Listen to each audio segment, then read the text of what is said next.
Doherty, and welcome to Back to School Night. As you know, I am your child's teacher, and for a lot of you, I'm your child's teacher for several different subjects. So what I'm going to do tonight is I'm going to make this nice and easy, and I made one video that's going to cover all of our classes together.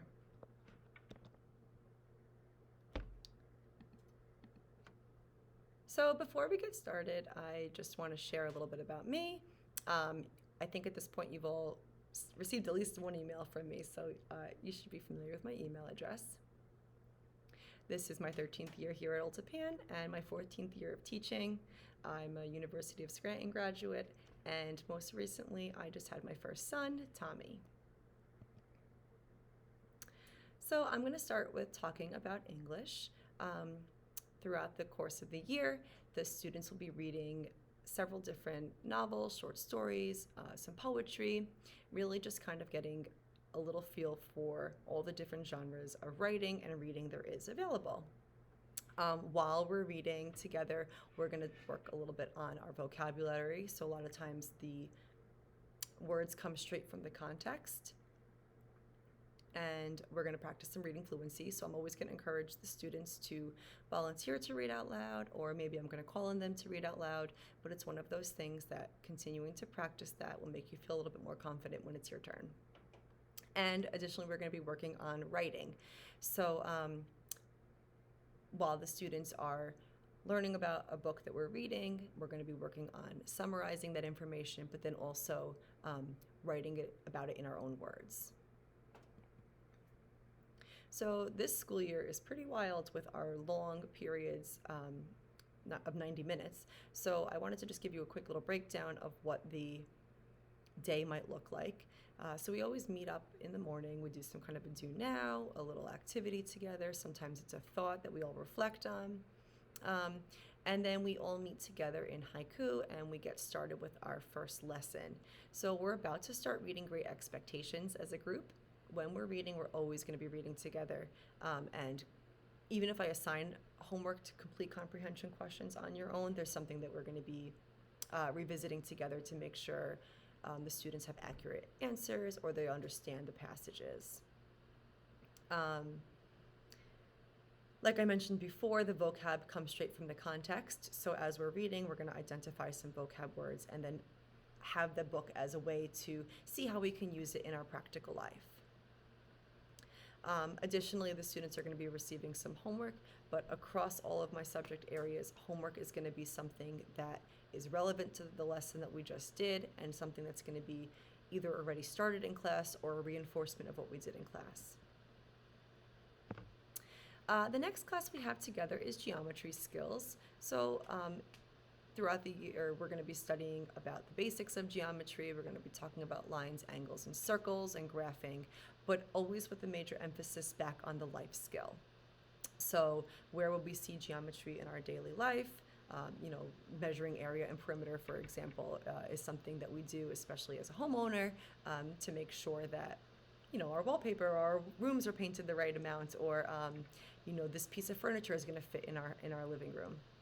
So in addition to talking about geometry skills, we're always going to come back to reinforcing some of the gaps that maybe we have in our learning. So through the program IXL, the students will have their own individual username and password, and the requirement that I've given them is 60 minutes a week, which is something that they can break up throughout the week, or they can just plow through one day if they'd like to really dedicate some time to math. But on IXL, the students start by completing a diagnostic exam, which kind of tiers their levels by providing them questions, and based on their answer, correct or incorrect, it generates the next question. So the data that is given to me lets me know where there are some areas of strength, but also where the areas of weakness are. So a place that we can really tap in and spend a little bit more time. This is also a good way to reinforce some skills that maybe aren't being covered this year, but we don't want to lose them. So just like with English, paying attention to the length of the school day is very, very important. So we kind of like to break it up a little bit. On the days that we have the 90-minute block of math and English, we are sitting together on a Zoom for 3 straight hours for the most part. So a lot of times before math gets started, I like to remind everybody to stretch it out a little bit. We've done a couple of little different yoga activities, a couple of little breathing exercises, just to make sure that we are, opening up more space for more learning, and we're not getting too frustrated with this stationary way that we need to be sitting in front of the computer screen. So after we kind of get those juices flowing again, it's back onto our lessons. And, again, the same thing with the homework. The homework is something that's either a continuation of today's lesson, the IXL, which I had just explained, or maybe something that they can do to review what we did today. Over the summer, you probably received an email from me where I said that back to school supplies was going to be something that I was going to ask for this year. I haven't ever asked for that, I don't think, ever in my career, but the way the world is today, it's important that we all have our own materials, especially if you're somebody who's coming into the building. But either way, I thought it would be nice if the kids, whether they're sitting in the dining room and they have their backpack nearby with some supplies, or they sit at a desk in their room, not leaving the computer, not leaving the class, to go get the things that they need, coming to class prepared will help us to have a more engaging math class. This year in history, we are studying U.S. History 2. So I like to say that that's everything that's post-Civil War up to pretty much modern day. So we're going to be covering westward expansion, the growth of businesses in our nation, immigration, working rights. I always love to throw in the Roaring Twenties so we can do something really positive in, a century of not so positive things, because then we jump into the Great Depression and the wars. In addition to our textbook that we follow, I also bring a lot of current events into the play, and I also encourage the students to do the same. We definitely build time into our week with current events, especially right now. There's so many things that are relevant in the news that are things that we can relate to things that we're talking about in class. There is that saying, history repeats itself, so here's a way that we can see that happening. We also have an upcoming election, so I told the students that I just want them to be informed. It's a part of being a good citizen is being an informed one. So definitely current events is going to be something that we spend time on. And I always encourage the students that it can be something that has to do with, COVID, or it can be something that has to do with a panda bear in China. Anything is news, and it's all relevant to bring to class. So generally speaking, as a student in the STEP program, there's a lot of different things that is embedded throughout your school day. Obviously, we use different types of materials. This year, a lot of it is going to be computer-based, but we use textbooks, a lot of supplemental things like websites, workbooks, things that I've created, things that I found online. Definitely lots of different resources that we weren't used to using in the past. Again, I keep telling the students that I'm the biggest student in the class this year. I'm doing the most learning. So whether it's a Quizlet, Edpuzzle, whether it's a ThingLink, it's something on the Google Suite, I'm learning it. I'm ready to try and teach it, but we're all in this together. This is a crazy start to this school year. And as far as our instruction goes, although we're working through Zoom has a lot of neat features like breakout rooms. Our class is 8 students, and we have 2 classroom aides, Miss Nikki and Miss V. And so through the use of the breakout room, I can split the kids up and we can differentiate instruction that way. Or we can just do group work, small group work, reinforcement group work, things like that. This is going to be a nice feature because if we were typically in school, we would have done some fun Friday rotating group activities.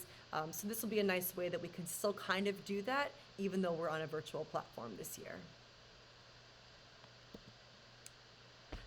Class behavior, same expectations as if they were in school, being kind to one another. I keep telling them the same rules that apply in school apply on Zoom. So even if it's something as silly as needing to use the restroom, either send me a message on the private chat or raise your hand and let us know.